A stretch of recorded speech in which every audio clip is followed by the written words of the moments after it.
You just lost your income. The bills did not pause. Rent still wants its money. Food prices did not drop out of sympathy, and your bank balance does not care how hard you worked last year. This is the moment where most people realize something too late.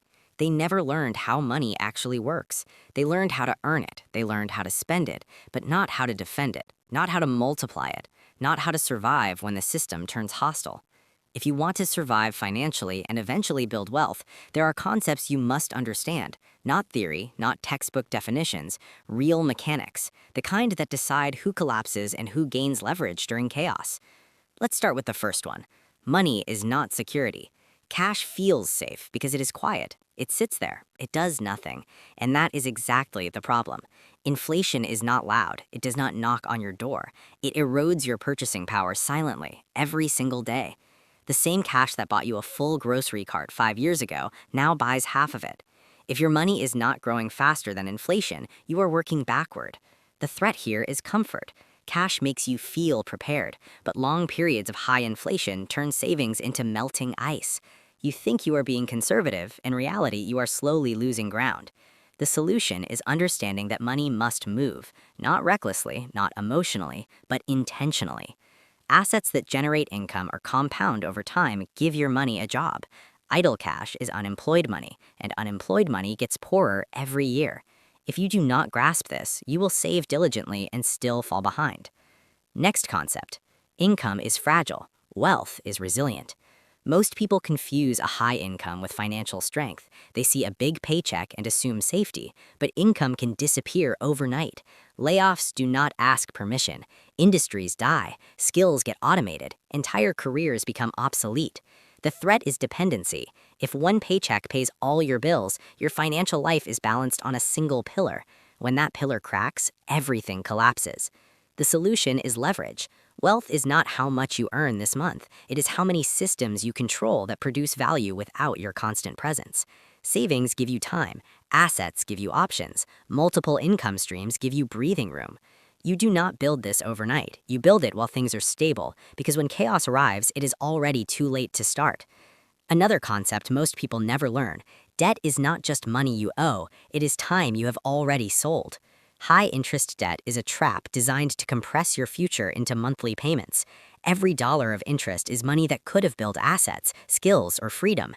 Instead, it feeds lenders. The external threat is predatory lending. Credit cards, buy now, pay later schemes, car loans stretched over years. They are marketed as convenience. They are actually chains. The internal threat is impatience, the desire to feel rich before you are rich. The solution is not avoiding all debt. The solution is understanding the difference between productive debt and destructive debt.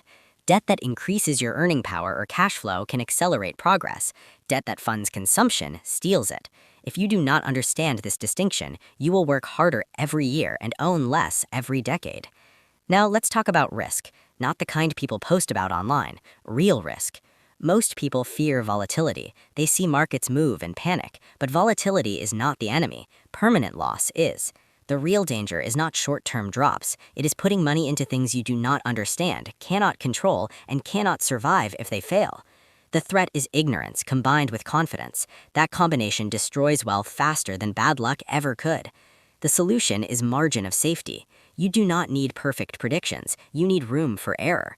Emergency reserves, diversification that actually reduces risk instead of spreading ignorance, position sizes that allow you to stay rational when things move against you. If your plan only works when everything goes right, it is not a plan, it is a fantasy. Another concept you must understand is time asymmetry. Time affects money differently depending on direction. Debt compounds against you, assets compound for you. That difference looks small at first, then it becomes unstoppable. People underestimate compounding because it is boring early on. Small gains feel meaningless, but compounding does not reward impatience, it rewards survival. The threat is quitting too early, switching strategies constantly, chasing excitement instead of consistency. The solution is endurance. You stay in the game long enough for math to work in your favor. You remove behaviors that force you to reset to zero.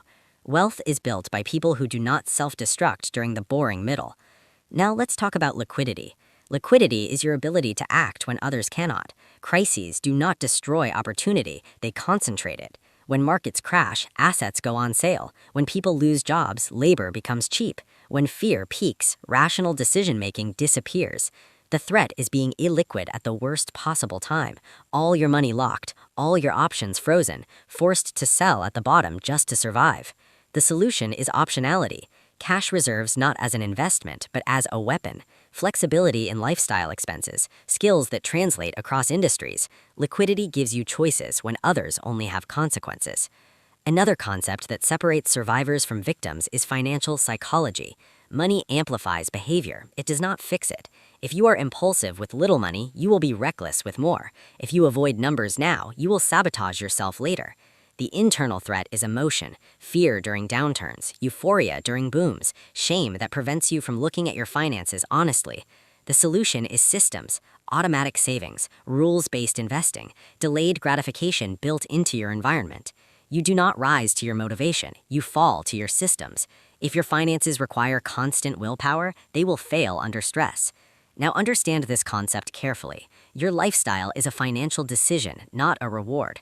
Lifestyle inflation quietly kills wealth. You earn more, you spend more. Nothing changes except the size of your obligations.